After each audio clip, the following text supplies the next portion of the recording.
c'est Mystique et aujourd'hui on se retrouve pour une nouvelle vidéo The Story Begins sur le manga Wonderland.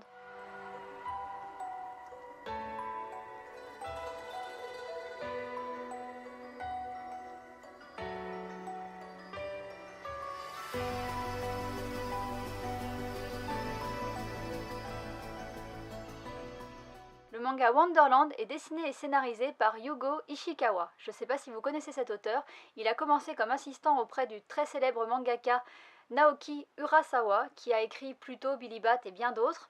Et donc lui, il a fini par prendre son indépendance. Il a commencé par écrire le scénario de Wulong, qui est un animé, puis il a écrit une série qui s'appelle Sprite ou Sprite, je ne sais pas exactement, qu'il a aussi écrit et dessiné, et maintenant il sort Wonderland en France. La série a été publiée au Japon à partir de 2015, il y a actuellement 6 tomes en cours. En France, elle est publiée chez Panini Manga. Le premier tome est sorti en janvier 2018 et le deuxième tome devrait sortir vers mars. La série est entièrement en noir et blanc, chaque tome coûte 8,99 €, ça fait un petit peu cher, et c'est tout ce que je dirais pour la présentation du manga. Wonderland a pour héroïne Yuko, qui est une jeune adolescente.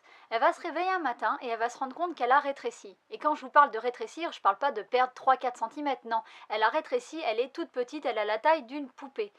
Elle va d'abord penser qu'elle est en train de rêver, qu'elle délire complètement, mais en fait elle va se rendre compte très vite que loin d'être un rêve, c'est plutôt un cauchemar puisque tout le monde semble avoir rétréci. Et vous vous doutez bien que rétrécir à une taille si petite va avoir de nombreux inconvénients et Yuko va s'en apercevoir très vite. Elle va tout d'abord retrouver ses parents puisque quand elle va constater qu'elle est vraiment petite et qu'elle ressent la douleur, etc. et que c'est pas un rêve, elle va chercher ses parents et elle va les retrouver et ils vont être eux aussi tout petits. C'est comme ça qu'elle va se rendre compte qu'elle n'est pas la seule touchée par le phénomène.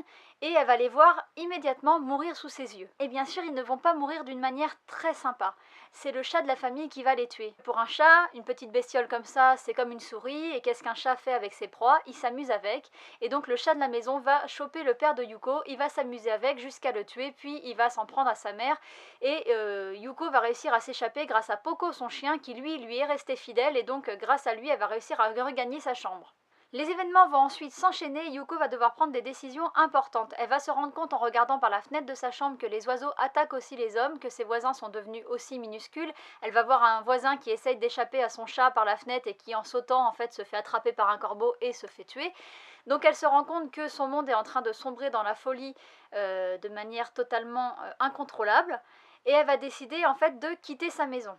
Il y a deux raisons qui vont la motiver. D'une part, elle se sent pas en sécurité chez elle puisque son chat rôde toujours et essaye de la manger. Et d'autre part, elle va essayer d'aller trouver de l'aide et trouver du réseau puisque son téléphone ne capte pas et qu'elle arrive à avoir aucune information depuis le début des événements. Et donc elle va essayer d'aller trouver du réseau en ville et pour ça, elle va se préparer pour une expédition. Elle va prendre un cutter, un sac à dos, son téléphone, une petite tenue qu'elle trouve sur une poupée et elle va aller arpenter la ville en chevauchant son chien. Elle va se rendre compte qu'il y a les mêmes problèmes, il n'y a pas de réseau et tout le monde est devenu minuscule et se fait attaquer par les animaux.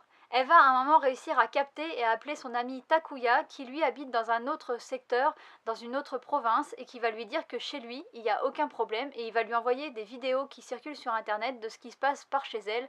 Elle va voir que les forces d'autodéfense japonaises sont en train d'essayer d'encadrer la situation mais pas forcément de la meilleure façon possible, surtout par la force. Le fait que toutes les provinces ne soient pas touchées va donner envie à Yuko de rejoindre son amie et elle va entreprendre un périple qui va être semé d'embûches. Heureusement pour elle, elle va faire la rencontre d'une jeune fille qui ne parle pas sa langue, qui a l'air d'être un peu spéciale et qui s'appelle Alice. Et bien sûr, j'arrête là mon résumé. C'est le premier manga que je lis de cet auteur et franchement, j'ai adoré ce tome 1. Alors je suis fan d'Alice, quand j'ai vu qu'il y avait un manga Wonderland avec une mini Alice comme ça qui sortait, je me suis dit que j'allais aller l'acheter. Je l'ai acheté le jour de sa sortie, c'est pour ça que je vous le présente si vite. Et j'ai vraiment pas été déçue, même si c'est pas du tout l'univers d'Alice pour l'instant, c'est juste un monde qui sombre dans la folie. Et on va voir, sans trop vous spoiler, qu'il y a vraiment des problèmes partout et que c'est vraiment le chaos avec les forces d'autodéfense qui font un petit peu n'importe quoi. On sait pas vraiment comment les gens ont rétréci, et on voit aussi que même les gens qui ont rétréci, ils sont un peu cinglés entre eux. Donc c'est vraiment un univers complètement barré que j'ai adoré. Le mangaka a vraiment sa patte pour le dessin et j'ai beaucoup aimé, ça aide vraiment à se mettre dans l'ambiance. Après c'est un dessin un peu spécial, comme Perfouettard Corporation, j'avais trouvé que le dessin était aussi un peu spécial. Et donc je pense qu'il y a des gens qui vont aimer et des gens qui ne vont pas aimer, mais moi j'ai vraiment adhéré et ça m'a aidé bien à me mettre dans l'ambiance. J'ai vraiment hâte de savoir la suite, ça finit par un cliffhanger, le tome, j'étais dégoûtée et j'ai qu'une hâte, c'est d'être en mars pour savoir ce qui va se passer. Donc c'est vraiment un énorme coup de cœur, l'année commence très bien, c'est ma première nouveauté et je suis entièrement comblée par ce manga et j'espère que si vous le lisez, vous serez aussi comblés que moi. C'est tout pour moi aujourd'hui, j'espère que cette présentation vous aura plu, vous aura donné envie de lire le manga et je vous dis à bientôt pour une prochaine vidéo. Bye bye!